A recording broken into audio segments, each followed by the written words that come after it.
Boa noite. Boa noite. A Acadêmicos do Tatuapé é a vencedora do Carnaval de São Paulo. A escola da Zona Leste da capital ganha o título inédito com samba enredo que exaltou a África e as religiões afro-brasileiras. No Rio, o público lota Sapucaí em mais uma noite de desfiles com cor e luxo. Mas 3 escolas tiveram acidentes com carros alegóricos, várias pessoas ficaram feridas, 5 continuam internadas. Donald Trump faz hoje o seu primeiro discurso no Congresso americano e deve anunciar o aumento histórico para o setor militar. E em São Paulo, garçons veteranos atraem clientes com muita simpatia e profissionalismo.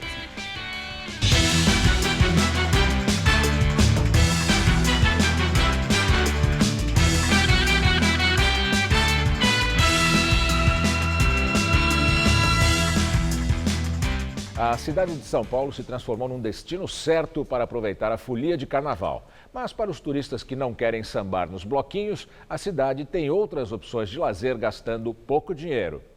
A Avenida Paulista hoje estava assim, bem tranquila. Quem veio para cá não procurava os batuques nem as serpentinas dos blocos. Só pedalando, não gosto de folia. Acho que a maior parte das pessoas estão nos blocos e a gente fica com a cidade mais pra gente, mais livre. O Museu do MASP foi outro destino escolhido. E olha que esse bloco aí deu muita gente. Procurar um pouco de cultura também. É uma pena que a Paulista não está fechada, né? Senão ia ficar perfeito, mas tem espaço para todo mundo em São Paulo. Você acredita que o Felipão, o Ronaldinho Gaúcho e o Raí também passaram por aqui? Nós estamos gostando de São Paulo mais calmo, assim, a rua tudo vazia, para nós dar uns rolês, uns passeios, passear com a família. Hoje tá bom para isso. Eu só estou passeando mesmo e hoje a Paulista tá só sossego, né? É bom sempre dar uma distraída. São Paulo se transformou em um dos principais destinos turísticos para o carnaval. Com uma vasta rede hoteleira e passagens baratas, muitos foliões procuraram os blocos paulistanos para se distrair. As amigas Dalvanir e Dinara não conheciam a capital e pensaram que iriam encontrar a cidade vazia. O carnaval lá em Natal está ficando muito animado, aí a gente queria fugir e viemos para cá, mas só que aqui está muito carnavalesco também. É a primeira vez que venho para São Paulo, aproveitando para conhecer São Paulo, está muito lindo, principalmente os monumentos, o parque, não conhecia aqui, o Parque Ibirapuera. Muito lindo. E no último dia de carnaval ainda tem muita gente aproveitando. E São Paulo tem muitas opções para todos os gostos. Quem quer a festança e quem pretende descansar. E como tudo tem um jeito, por que não aproveitar o feriado numa praia no centro da cidade? Esse terreno que fica no bairro Bela Vista virou uma praia urbana e tem areia e tudo. Uma ideia que está atraindo muita gente no feriadão. É um espaço que é para todo mundo, a gente não cobra para entrar, é a primeira praia urbana de São Paulo. Em São Paulo não importa a escolha, tem sempre algum lugar para ir, até para quem gosta de praia. Eu prefiro a praia urbana, não gosto muito do mar, mas essa me conquistou, tá próximo da cidade, da minha casa. Eu gosto mais de lugar calmo, né? Como o carnaval às vezes é muita bagunça, muita muvuca, aqui é calmo. Aqui fugiu dos blocos, então é gostoso para vir com a família. A campeã do carnaval em São Paulo é Acadêmicos do Tatuapé. E o repórter Luciano Penteado acompanhou a apuração e tem as informações. No ano passado, a Acadêmicos do Tatuapé já tinha quase chegado lá. Foi a vice-campeã. Agora, a escola da Zona Leste da capital comemora o seu primeiro título no grupo especial. Um título conquistado no último momento, no último quesito e na última nota. No quesito samba enredo, a Tatuapé levou a melhor sobre a Dragões da Real, que vinha liderando. As duas escolas terminaram empatadas, mas neste quesito samba enredo, a Tatuapé teve uma vantagem no desempate e por isso levou o título. Nós sabíamos que tínhamos um samba aclamado pelo mundo do samba e graças a Deus o jurado entendeu isso também e fomos felizes com essa última nota da Dragões aí. Infelizmente para Dragões, feliz para nós, mas eu acho que o samba venceu. Este título pegou os próprios integrantes da escola de surpresa, eles que gritam nesse momento, é campeão, celebram bastante este momento e pegou até a imprensa de surpresa. Todos estavam a postos, aguardando um possível título da Dragões da Real, quando neste último momento a Tatuapé virou o jogo e acabou levando o título. A Dragões da Real teve um 9,9 no samba enredo e a Tatuapé teve 4 notas 10, por isso leva o título pela primeira vez com um enredo sobre os mistérios e as belezas do continente africano. A gente está anestesiados ainda, sem acreditar no que está acontecendo. Como eu disse, nós sabíamos do trabalho feito, mas sabíamos da concorrência também. E um carnaval tão disputado como esse, temos que agradecer a comunidade e a Deus em primeiro lugar, porque só Ele sabe o quanto nós sofremos aqui. Nós somos uma escola que não vende fantasias, não tem bilheteria e doa todas as suas fantasias. E a Tatuapé levou o primeiro título com uma homenagem à Mãe África. A escola foi a quarta a desfilar na sexta-feira, primeira noite de desfiles no Sambódromo do Anhembi. Com o samba enredo Mãe África conta a sua história, do berço sagrado da humanidade à abençoada terra do grande Zimbábue, a Tatuapé levou para a avenida 3.200 integrantes em 26 alas e 5 carros alegóricos. No desfile, houve a representação de uma mãe contando a história do continente, como conta a história dos filhos. No início, o solo e a terra, de onde surgiram os primeiros vestígios de vida. Depois, as histórias dos reinos do Egito, Marrocos e Gana. No terceiro carro, a escola homenageou todas as religiões do território africano. E no fim, houve uma homenagem ao Zimbábue, considerada a terra do ouro no continente. Neste momento, a quadra da escola no Tatuapé está lotada de integrantes e também de torcedores que vibram com a vitória. No Rio, o público lotou a Sapucaí em mais uma noite de desfiles com muita cor, luxo e histórias do Brasil e do mundo. Infelizmente, aconteceu outro acidente grave. A Escola União da Ilha abriu o segundo dia do grupo especial levando o candomblé para Sapucaí, com foco na cultura dos bantus de Angola. Um problema num dos carros deixou buracos na evolução, o que deve custar pontos. A São Clemente contou a história da corrupção na corte francesa de Luís XIV, o Rei Sol, roubado por um de seus ministros. A agremiação apostou nas caricaturas do luxo francês, na interpretação da carnavalesca Rosa Magalhães.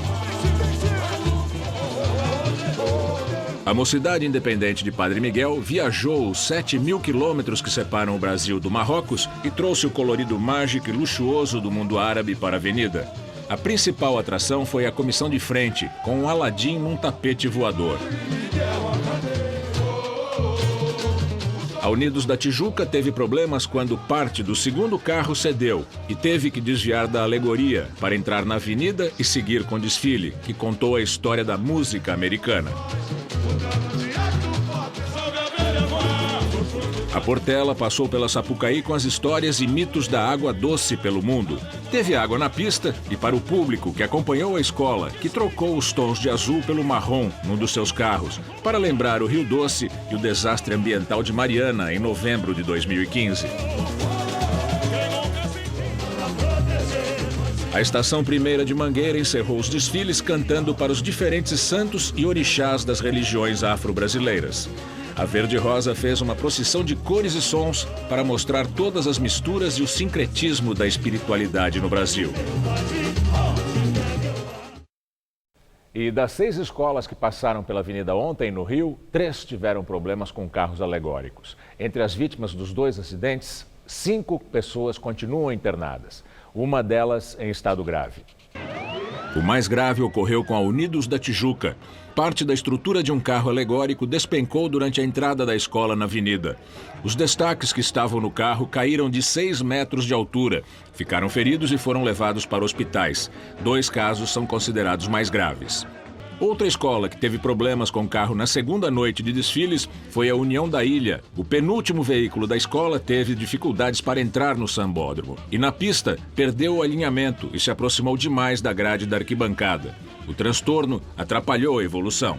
A Mangueira, atual campeã, teve um incidente com seu segundo carro, que deve lhe custar a chance de um bicampeonato do título. A alegoria que representava a festa de São João no enredo sobre fé e religiosidade parou no meio da avenida e abriu um imenso espaço bem em frente à segunda cabine dos jogadores. No domingo, um dos carros da escola Paraíso do Tuiuti perdeu o controle e prensou pessoas na grade que separa a pista da arquibancada. 3 delas continuam internadas no Hospital Souza Aguiar, uma em estado grave. E agora vamos ao comentário de política com José Neumann e Pinto.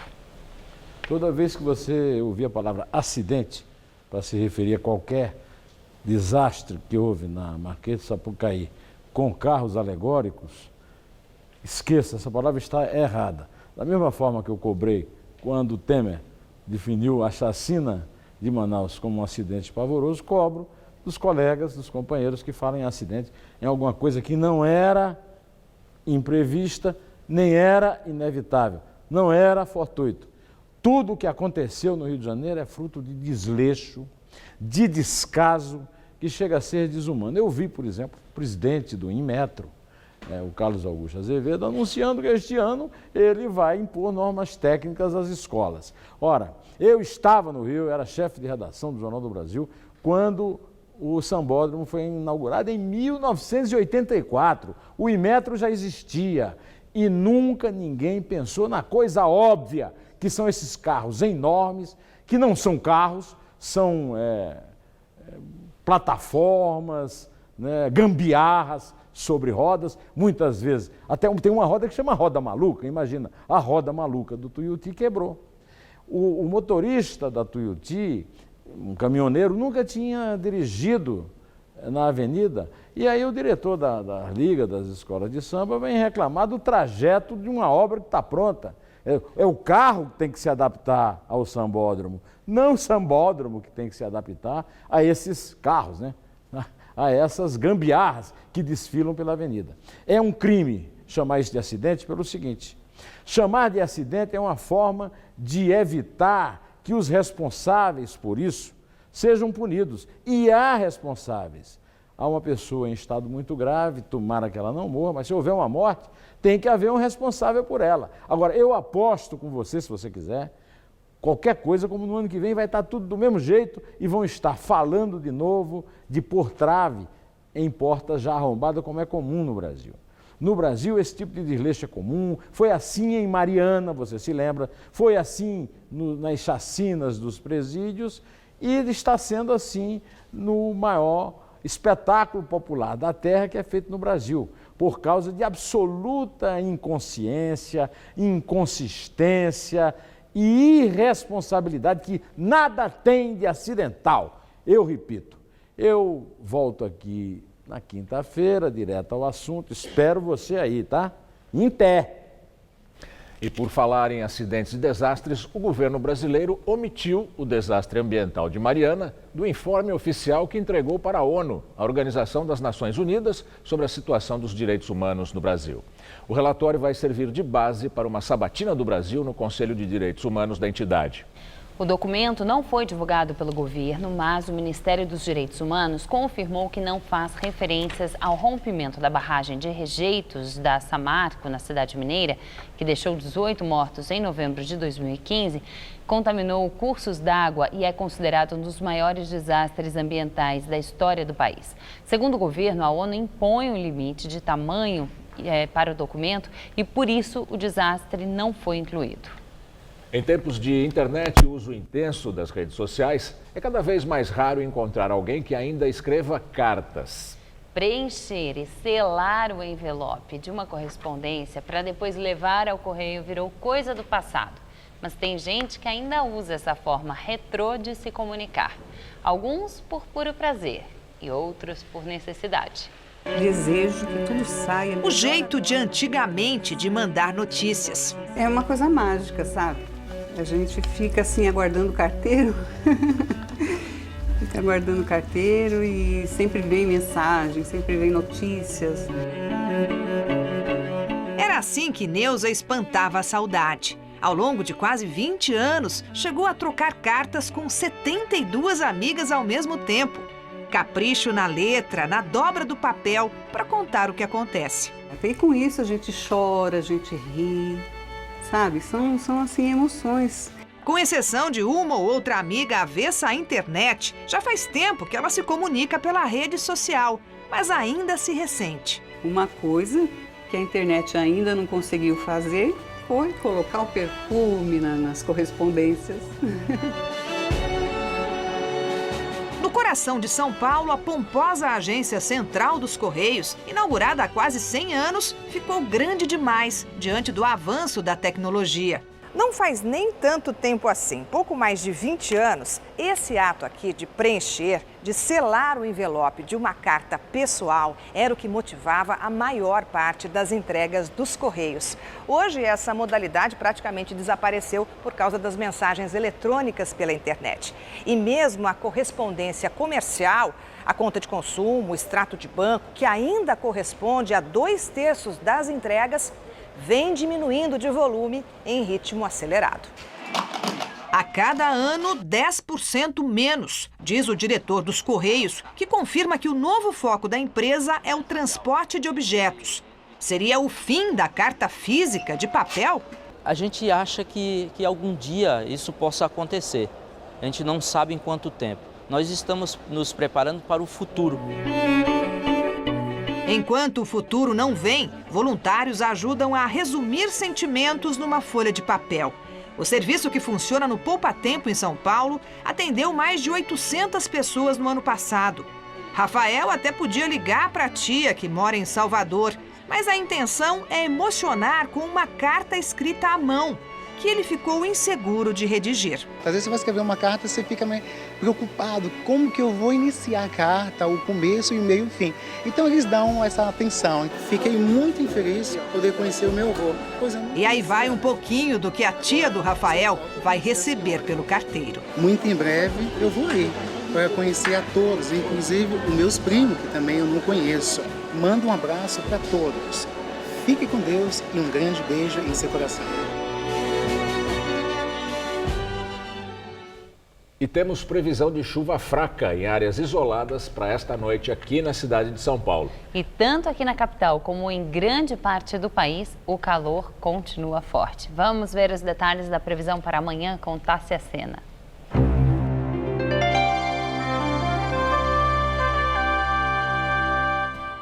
A quarta-feira de cinza será abafada e com possibilidade de chuva no fim do dia em praticamente todo o país. O céu só fica mais carregado, podendo chover a qualquer hora do dia nesta área mais escura do mapa. Nas regiões em amarelo, tempo firme sem possibilidade de chuva. Vamos ver como ficam as temperaturas amanhã nas principais capitais da folia? Em Recife, a máxima amanhã será de 32 graus, quase a mesma que em Salvador, que será 31. Já no Rio de Janeiro, calorão de 37 graus. E em Porto Alegre, a máxima será de 34. Aqui no estado de São Paulo, o calor continua mantendo o clima bem abafado. E por isso pode chover em áreas isoladas no fim do dia. No centro-oeste paulista, máxima de 34 graus em Votuporanga. Na área norte do estado, a máxima fica em 30 em Franca. E no litoral, o calorão continua com 34 em Santos e 33 em Caraguatatuba. Aqui na capital, previsão de pancadas de chuva e trovoadas até sexta-feira. As máximas ficam estáveis em 32 graus nos próximos 3 dias. Já as mínimas oscilam entre 20 amanhã e 22 na sexta-feira. Garçons da velha guarda esbanjam simpatia e profissionalismo em restaurantes de São Paulo. São veteranos na arte de servir e alegrar a clientela. Ele tá cozinhando, é isso mesmo?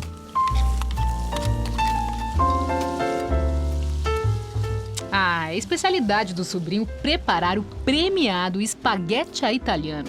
Garçom há 45 anos, quase todos no mesmo restaurante. Gosto de trabalhar com carinho, com amor, fazer com que o cliente se sinta, né, bem servido. Eu sempre digo, aqui é a sua casa fora de casa. Elegância, equilíbrio e time. Lado a lado do sobrinho tá o Canindé, firmeza na bandeja e bom de papo. Gosta de agradar, um garçom para chamar de seu e que, embora esteja aposentado, nem pensa em deixar o salão. A minha simpatia foi o garçom que me deu, entendeu? A comunicação, a instrução, foi o garçom que me deu. Tudo o que eu sou, eu devo ao garçom, que era eu mesmo. As figuras carimbadas nos restaurantes e bares de São Paulo são cada vez mais um luxo, um privilégio de poucos espaços. A verdade é que alguns permaneceram, outros cresceram muito rápido. Fizeram com que esses profissionais não fossem mais aqueles conhecidos pelo nome e que atendiam quase no colo aqueles que nos visitavam no restaurante. é quase patrimônio de São Paulo. E olha que eu nem tô falando dessa massa fresca e caseira, cheirosa, fumegante do nhoque aqui da cantina do Bexiga. Eu tô falando de quem tem a arte de servir, o poderoso chefão Seu Walter. E nem é esse aqui de papel com madeira atrás, não. É o de carne e osso mesmo, que é campeão em servir na animação, graças a isso, ó, a panela tradicional. Não tem canseira quando vai bater, parece que ele me dá um ânimo diferente. E de pensar que toda essa performance nasceu justamente de um deslize, no seu momento garçom. Eu estava com a bandeja assim, de repente escorreguei, sei lá, caiu a casa lotada, todo mundo se assustou, mas deram risada, bateram palma. E foi aí que eu me entusiasmei, falei, você é artista. No restaurante da família, Seu Walter passou pela cozinha, trabalhou como garçom, mas ficou mesmo como animador. Aos 83 anos de idade, ainda faz o trabalho de sempre. Conversa com a clientela, serve um prato aqui, outro ali e bate panela. Isso é sempre. E para as panelas, não tem dor nas costas que pare Seu Walter. De todo o país, de tudo quanto é lado, vem gente, é inacreditável. Isso é o combustível meu.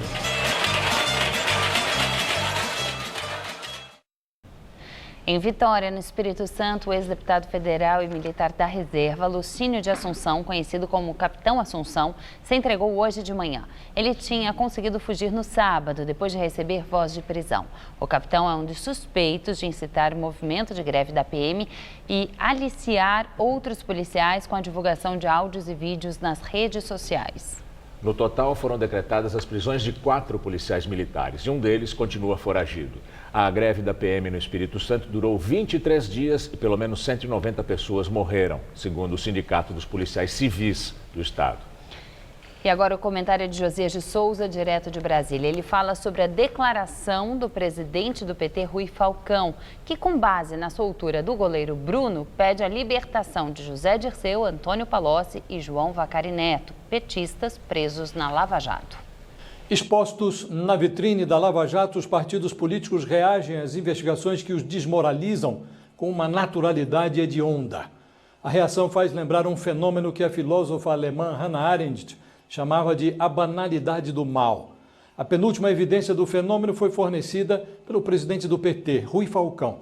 Ele defendeu num artigo que a liminar do ministro do STF, Marco Aurélio Mello, que libertou o ex-goleiro Bruno, deveria ser, por assim dizer, estendida aos presos petistas da Lava Jato.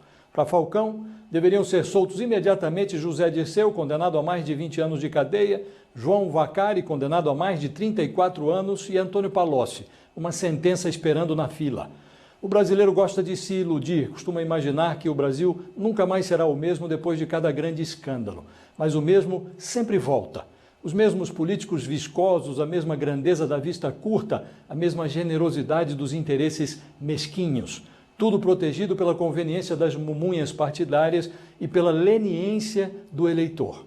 O PT não é a única legenda a se render à banalidade do mal. Outros partidos reagem às delações, aos inquéritos e às denúncias com profunda normalidade. Ninguém expulsa ninguém. Pior, algumas das principais legendas do país, como PMDB, PSDB, DEM, PP, são presididas por políticos processados no Supremo Tribunal Federal. Costuma-se dizer que há muita gente honesta na política. O problema é que quem olha de longe já não distingue culpados de inocentes. Só enxerga uma massa uniforme de cúmplices. Boa noite. Mesmo com tanta poluição, barulho e concreto, a cidade de São Paulo abriga mais de 50 áreas onde é possível encontrar aves de várias espécies. Na prática da observação de pássaros em espaços urbanos, ganha a cada dia mais adeptos. Eles alternam voo entre árvores e os prédios e tentam se acostumar com a agitação da cidade e de seus moradores. Avistar as aves que aqui vivem é uma atividade prazerosa para muita gente. Este grupo se dedica à prática de birdwatching, termo em inglês que significa observação de pássaro. A observação de aves é uma prática que nasceu na Inglaterra e Estados Unidos há mais de um século, onde as pessoas identificam e contam as aves que ocorrem na região delas. Pode não parecer, mas São Paulo é muito rica em biodiversidade de aves. São mais de 450 espécies catalogadas. As pombas a gente já conhece, e se você prestar atenção, bem ali tem o sabiá laranjeira, que é o símbolo do estado de São Paulo. Em São Paulo nós estamos na Mata Atlântica, né, que é um dos biomas mais ricos e mais diversos do mundo, rico em endemismo, rico em diversidade, e são uma das aves, as aves mais bonitas, na minha opinião, estão na Mata Atlântica, estão aqui em São Paulo. A temporada reprodutiva das aves no sudeste do país vai de setembro até janeiro. É quando muitos ninhos são feitos em lugares inusitados da cidade. Você pega uma andorinha, ela faz ninho em forro de telhado, em cano. Os pássaros e os filhotes aprenderam a se adaptar à vida no meio urbano, mas ainda há muitos perigos, como problemas de choques elétricos e ataques de cães e gatos. Aqui no Centro de Manejo e Conservação de Animais Silvestres, eles fazem um trabalho de reabilitação e tratamento desses animais. Só no ano passado, mais da metade das aves que foram trazidas ao centro de manejo eram filhotes. Muitas vezes, esses bichos são recolhidos sem a necessidade de ser recolhido. Então, o cidadão cheio de boa intenção vê uma ave com dificuldade de voar, ou meio bobona, assim, que não voa fácil, e acha que o bicho está com problemas e recolhe e traz para a gente. Silvia pratica a observação de pássaros há 5 anos.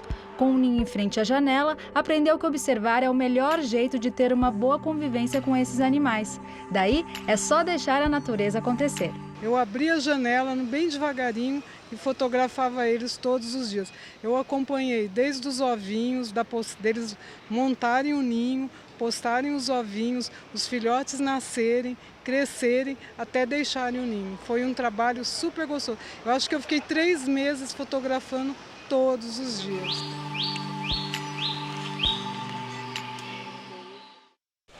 O governo da Malásia vai indiciar 2 mulheres detidas pelo assassinato de Kim Jong-nam, irmão do presidente norte-coreano.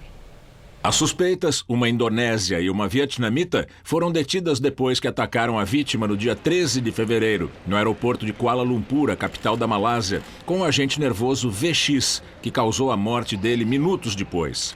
As duas vão comparecer a um tribunal amanhã para ser acusadas formalmente. Além das 2 mulheres, a polícia malaia também mantém sob custódia um químico norte-coreano envolvido no atentado. As autoridades malaias estão em busca de 4 norte-coreanos acusados de planejar o ataque, entre eles um diplomata da embaixada.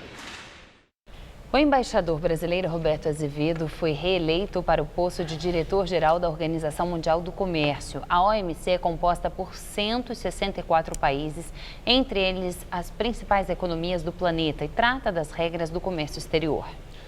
Azevedo era candidato único. Na visão do governo brasileiro, isso é um reflexo do reconhecimento dos outros países membros alcançado durante a sua primeira gestão.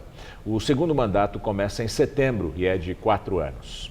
E o presidente Donald Trump faz hoje o primeiro discurso no Congresso dos Estados Unidos.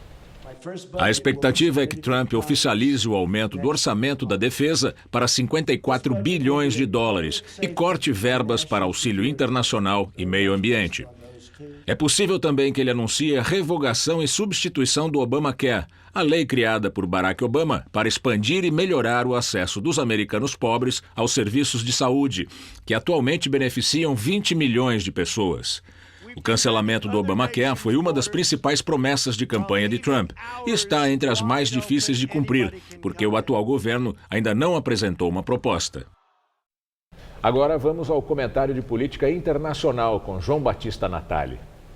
O presidente Donald Trump anunciou que vai aumentar em 54 bilhões de dólares o orçamento militar americano. É uma montanha de dinheiro. Os 50 bilhões são mais do que o governo americano gasta juntos com o Congresso, Judiciário Federal e com a NASA. Trump está dando quase 10% de aumento para o Pentágono. Esse dinheiro virá de cortes dos programas de ajuda para os países pobres e para os programas de meio ambiente. O orçamento militar dos Estados Unidos estava diminuindo há 8 anos. Trump disse durante a campanha eleitoral que cobraria dos europeus pela presença militar americana na Europa. Era mentira, mas uma mentira que agradou a Rússia. Ela joga para aumentar a influência dela no leste europeu. Para Trump, uma máquina de defesa ainda maior é um jeito populista de demonstrar poder. A máquina de guerra americana tem 1.100.000 homens, tem 12.500 aviões, tem 430 navios de guerra, dos quais 11 porta-aviões, e tem até 43 satélites em órbita. Os Estados Unidos desembolsam mais com essa máquina do que a soma de todos os 7 países que gastam mais com as forças armadas deles. Eles são, pela ordem, a China, a Arábia Saudita, a Rússia, Reino Unido, Índia, França e Japão. Boa parte desses países, a começar pelos próprios Estados Unidos, tem hoje como grande inimigo o Estado Islâmico.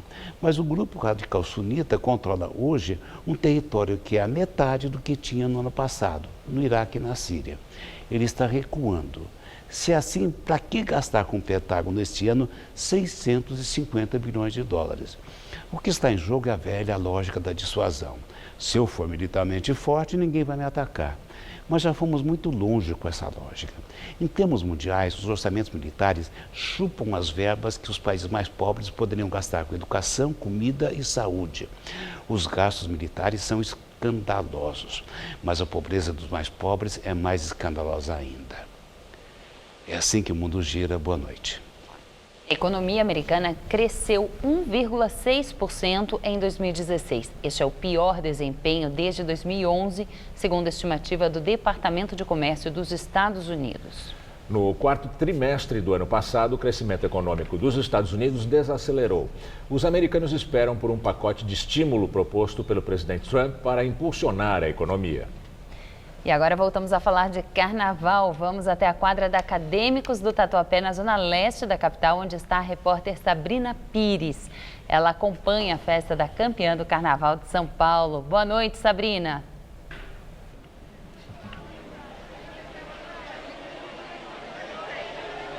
Olha, Juliana, tem muita gente por aqui, tá muito cheio e tá muito calor. A gente até deixou a quadra lá de dentro, veio para fora, justamente porque tá muito lotado, ainda choveu, aí todo mundo foi lá para dentro, mas o clima é de festa, não tem ninguém aqui brigando, tá todo mundo muito feliz, até porque essa vitória chegou no finalzinho da apuração, quando, pelo critério de desempate do samba enredo, aí a Acadêmicos do Tatuapé foi consagrada a campeã do Carnaval de São Paulo, apesar de ter a mesma pontuação que a Dragões da Fiel, que ficou como vice. Aí todo mundo correu para cá e aí agora ninguém consegue nem passar aqui, todas as ruas aqui em volta, ninguém consegue nem passar de carro, tá bem complicado por aqui, mas é esse clima de festa. Foram 3.200 integrantes que agora estão aqui comemorando. E essa é uma escola já bastante antiga aqui de São Paulo, nasceu em 1952. Depois, em 1964, trocou para o nome de hoje, Acadêmicos do Tatuapé, e ficou 20 anos fora da elite do carnaval. Mas agora, no ano passado ficou como vice, agora levou finalmente a taça para casa e agora é só felicidade aqui pelo Tatuapé. Voltamos ao estúdio. No Reino Unido e em outros países de língua inglesa, hoje foi celebrado o Pancake Day. A tradição é marcada pelas divertidas corridas de panquecas. De Londres, nosso correspondente Ross Salinas tem as informações. Pausa no Brexit e em toda a confusão política na Inglaterra. Afinal, hoje é dia 28 de fevereiro, dia da panqueca. Por todo o Reino Unido, o dia da panqueca é levado a sério. Para os cristãos, a data marca o último dia da quaresma, que é um período de privações onde não se pode comer vários alimentos. Então, nada melhor do que comemorar esse último dia comendo tudo aquilo que não pode depois. A panqueca pode ser de chocolate ou de limão e açúcar. Não importa. O importante é comemorar.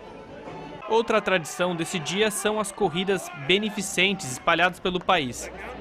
Para participar, você só precisa de uma frigideira, de uma panqueca e vestir uma fantasia. Essa corrida no mercado de Spitalfields, em Londres, acontece há mais de 20 anos.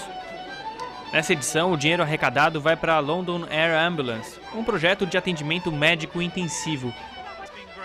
Mark Vickers, presidente do projeto, disse estar muito contente com a participação dos moradores locais, mas também com todos os competidores e torcedores que vieram de outros países. Para quem vai correr, vale dar aquela última treinadinha com a frigideira antes da corrida. os juízes avisam, tudo pronto para o início. Dada a largada, os competidores não fazem feio. Para os maiores, a velocidade é o mais importante. Para os menores, devagar e sempre.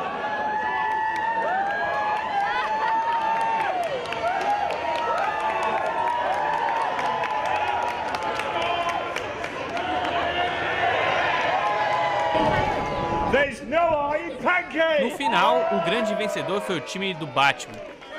Ele, Darth Vader e outros 2 amigos que são de Barcelona contam que praticaram em casa antes da corrida, mas que o vento e a pressão da torcida tornaram o desafio mais difícil.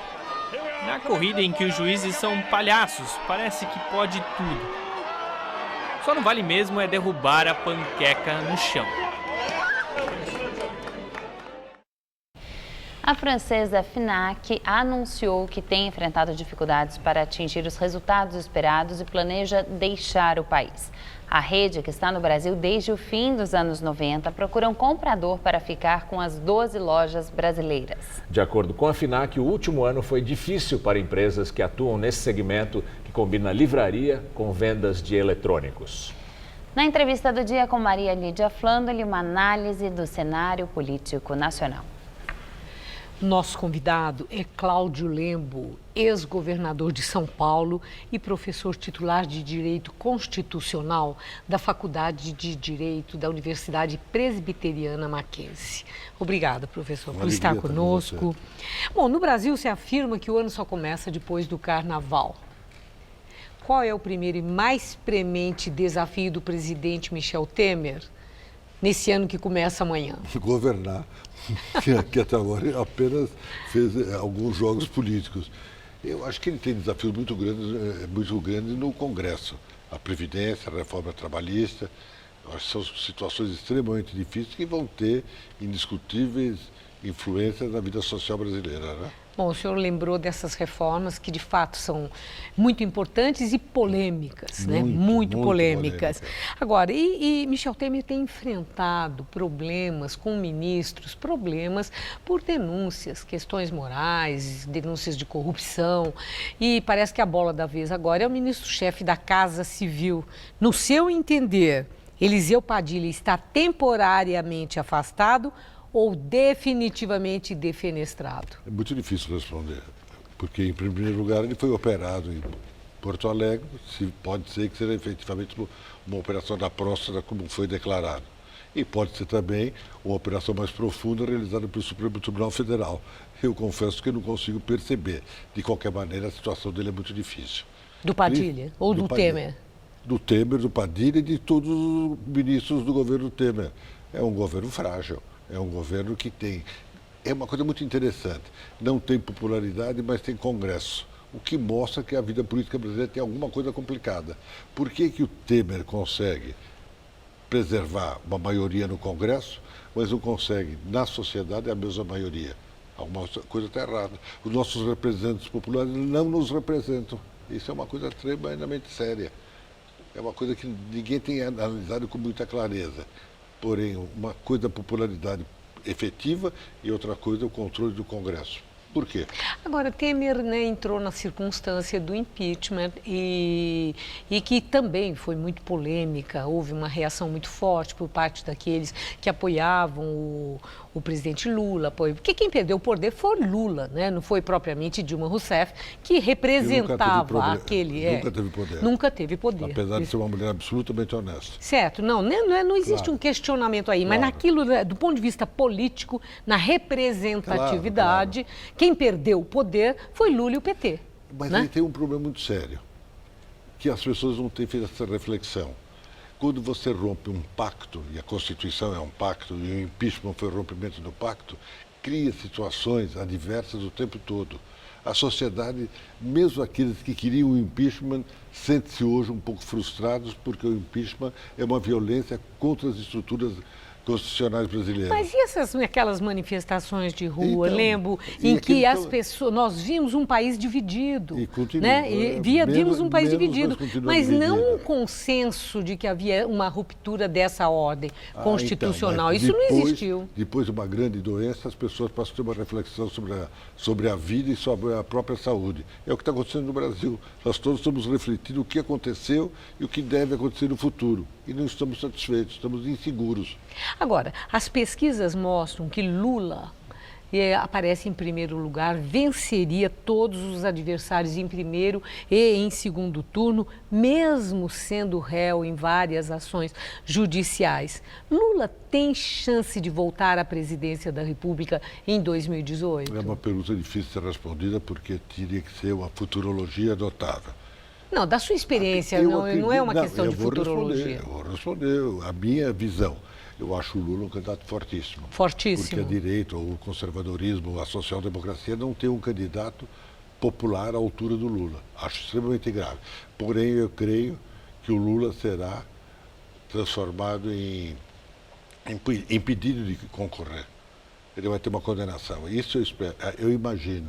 Eu não quero que isso aconteça. Quer dizer, nas ações que estão aí onde ele é réu, uma delas pode condená-lo, e sendo condenado em segunda instância, aí ele tem um impedimento pela ficha limpa. Exatamente. E veja que nós estamos vivendo, na verdade, uma ditadura... Mas há tempo para isso? Há tempo. Para o julgamento de caso andando, para um julgamento em segunda instância? Na ditadura do judiciário que nós estamos vivendo, há tempo.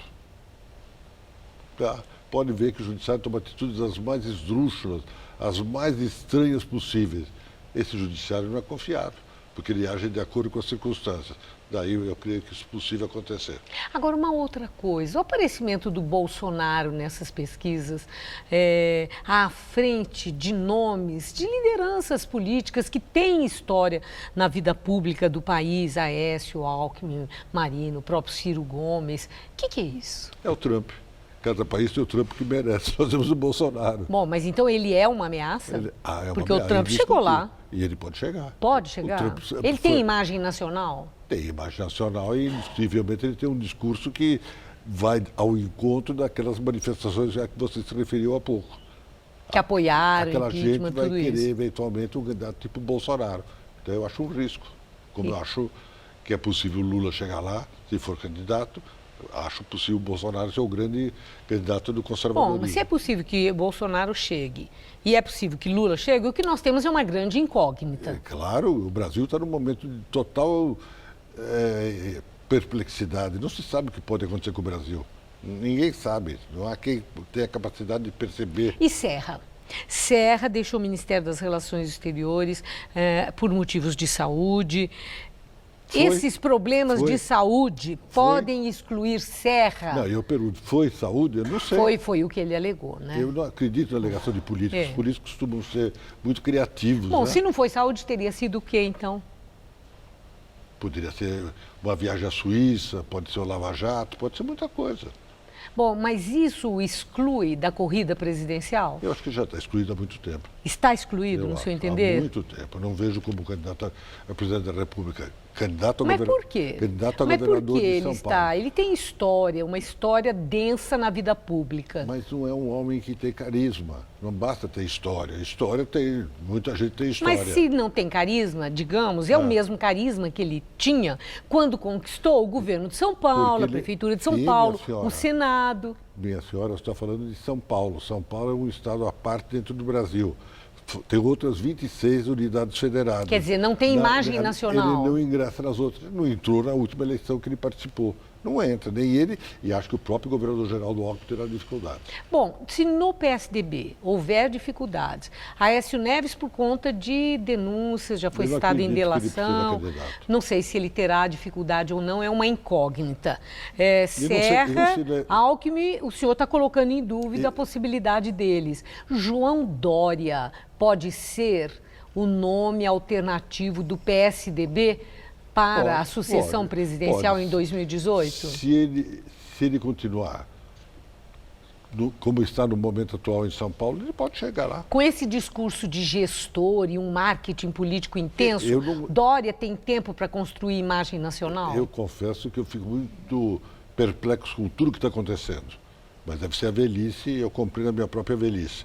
Mas o Dória, nesse discurso que todo mundo está acreditando, pode chegar lá. É um país em que as pessoas acreditam em palavras. Ele pode ser o líder da mudança, uma coisa que parece que o país quer, uma nova liderança que ninguém enxerga hoje? No Brasil pode tudo, no trópico acontece tudo. Eu pensei que fosse só no trópico. Como aconteceu nos Estados Unidos, pode acontecer no Brasil. Então eu não vejo mais diferença entre os povos. A última pergunta. Eu li uma entrevista sua no fim de ano e notei que havia, até usou a expressão amargura, que estava assim muito desanimado. Eu não estava desanimado, eu disse verdade. Não, falou amargura, que sentiu uma amargura. Eu teve uma frase até que escreveram um artigo no Estadão mostrando que eu estava errado. Eu disse que Brasília é uma cloaca nacional. Teve isso também. Obviamente é. Economia parada. Tudo parado. E Brasília parada é uma cloaca. Aquela Praça dos Três Poderes é uma cloaca de promiscuidade entre três poderes. Aquilo é um erro nacional incrível.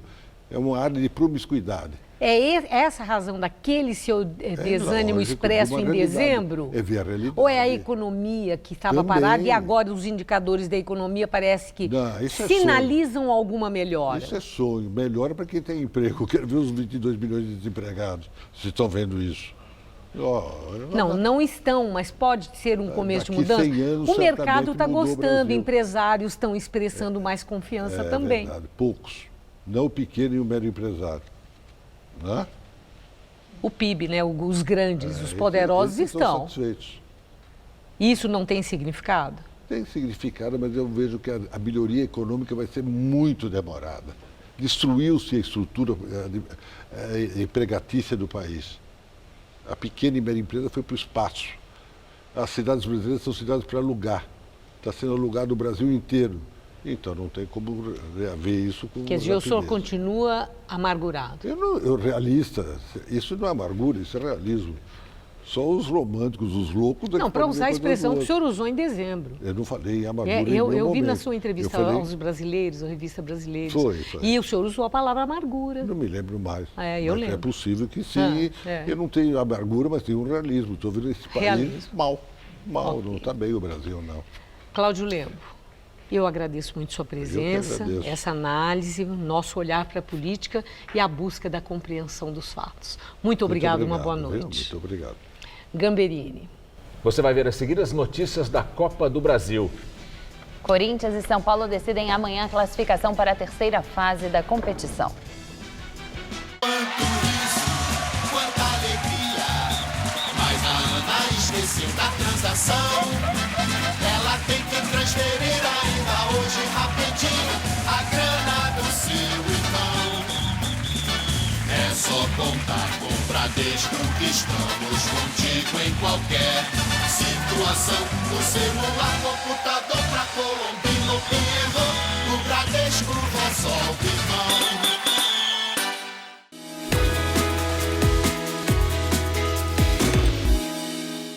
Eu acho que o curso de jornalismo da Casper certamente me ajudou muito na profissão.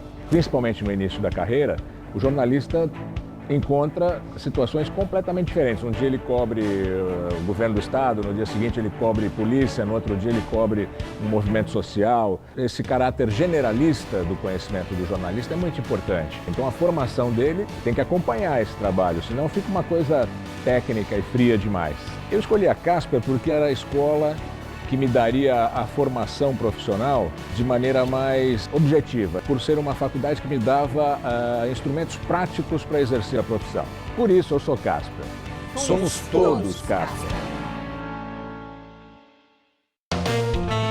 No Todo Seu de hoje tem um bate-papo sobre a origem dos calendários. Desde que o homem é homem, parece que ele se preocupa em controlar o tempo da vida dele. Na cozinha, uma mistura de sabores tailandeses.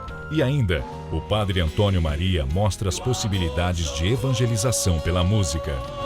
Amor que cura, amor que salva, amor que vence. Todo Seu, hoje, 10h30 da noite.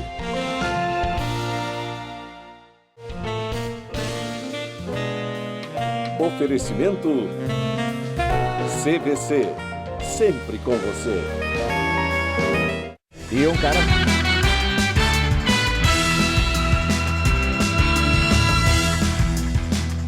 Agora as notícias do esporte com Juliana Verbona e Celso Cardoso. O Corinthians já está em Santa Catarina, onde tem um compromisso pela Copa do Brasil. Boa noite, Celso. Boa noite, Juliana. Amanhã o Timão decide com o Brusque uma vaga para a próxima fase da Copa do Brasil. Ainda nessa noite, o técnico Fábio Carilli deve comandar um treinamento no estádio Augusto Bauer, local da partida de amanhã. O lateral Fagner falou da expectativa para o confronto contra os catarinenses. Quarta-feira contra o Brusque pela Copa do Brasil. Dia de ver Jadson outra vez com a camisa do Corinthians. Campeão brasileiro em 2015 pelo Timão, o jogador vai fazer sua reestreia em Santa Catarina. A tendência, no entanto, é que Jadson fique no banco de reservas e que só jogue parte do segundo tempo, já que não atua desde outubro, quando fez sua última partida pelo Tianjin Quanjian. Dependendo do que ele apresentar contra o Brusque, pode ganhar mais tempo em campo no clássico de sábado contra o Santos. O Corinthians que Jadson vai encontrar é diferente daquele que ele deixou em 2015, logo após o título brasileiro.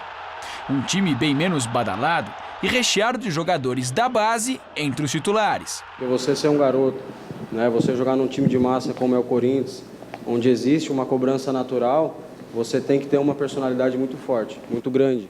Você tem que ter uma coragem para você enfrentar os desafios que o jogo te proporciona. São meninos bons que quando você vai dar uma orientação, ou quando vem uma orientação, independente da pessoa que seja, sabe ouvir, sabe executar.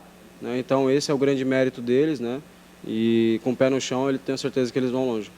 Se não tem as estrelas de 2015, o Corinthians de 2017 está bem mais competitivo do que se imaginava em qualquer previsão feita no começo do ano. É importante a gente ter esse retrospecto, mas ao mesmo tempo nós temos que ter um nível de concentração muito alto, né, para poder fazer um grande jogo.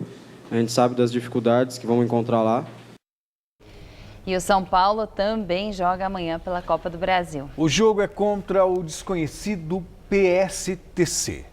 Parece nome de partido político, mas é a abreviação de Paraná Soccer Technical Center, equipe paranaense de Cornélio Procópio.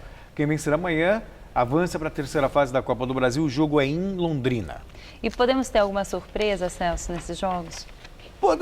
Podemos, né? É um jogo só, não tem essa mais de o visitante ter a vantagem do empate para se classificar. Se houver empate, a decisão vai para os pênaltis. Então vamos imaginar aí, o time da casa arma uma bela de uma retranca, segura um 0-0, chega nos pênaltis aí, né? Pode de repente até faturar, mas a lógica aponta São Paulo e Corinthians como favoritos. São times mais preparados, com mais história, com mais tradição. Então, se não der Corinthians e São Paulo, vai ser uma grande surpresa. Uma zebra. O rugby, um esporte de contato considerado muitas vezes violento, ganha cada vez mais adeptos nas universidades de São Paulo. Na verdade, adeptas. Adeptas, as mulheres. Adeptas, exato. O esporte de origem inglesa tem conquistado cada vez mais espaço nas universidades e times femininos que não se intimidam com os julgamentos. Azul, amarelo e um nome de peso. É o Tsunami, o time de rugby feminino do Instituto Oceanográfico da USP. A gente fala que é um esporte de agressividade. Ele exige que a pessoa seja agressiva, um contato, uma roubada de bola, mesmo na própria corrida a gente vai correr agressivamente, sendo corpo firme, rígido, para sofrer menos machucados possíveis. De vez em quando tem um hematoma de leve, mas nada que intimide nossas guerreiras. Afinal, uma queda dessas, segundo elas, só parece violenta. Não é violento porque tem técnica para fazer o contato. E aí, se você faz o contato com a técnica certa, não existe chance de machucar. Tem técnica para derrubar, tem técnica para cair. A Nádia já tinha feito o judô, mas foi no rugby que ela se encontrou. A gente tem jogadoras que, as mais fortes, elas ficam especializadas para certas posições, que elas vão realmente fazer força, e quem não tem força sempre tem um lugar também que tem as mais rapidinhas que vão ficar na linha e vão correr. Tudo pode ser explorado, isso que é legal. O esporte, que tem crescido no Brasil, está em alta entre as universitárias. É muito comum as equipes das faculdades também disputarem campeonatos profissionais, tanto que este time aqui da USP, além de ser o atual campeão universitário de São Paulo, é o vice-campeão paulista da Série B. O que também é muito comum entre as equipes de rugby feminino é a falta de incentivo, falta de patrocínio.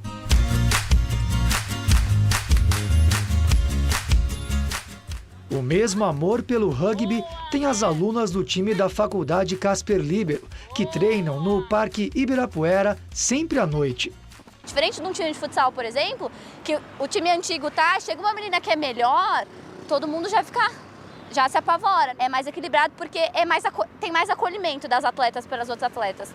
E muitas meninas que jogam no nosso time nunca jogaram nenhum esporte. Então foi no rugby que elas tiveram essa segurança e se sentiram acolhidas pelo time. E tem gente que ainda estranha um pouco. Quando eu falei que entrei pro time, o meu pai quase chorou, na verdade, porque ele já disse que não ia me levar no hospital. O rugby universitário parece estar mesmo sendo uma ótima forma de crescer no esporte e na vida.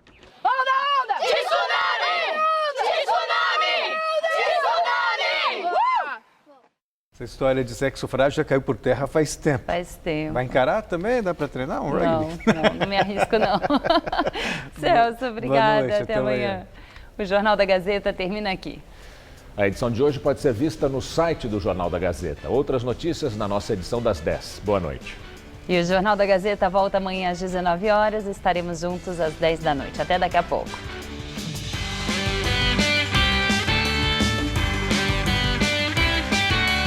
O Padre Antônio Maria fala sobre a Quaresma no Todo Seu. Logo mais, 10h30 da noite.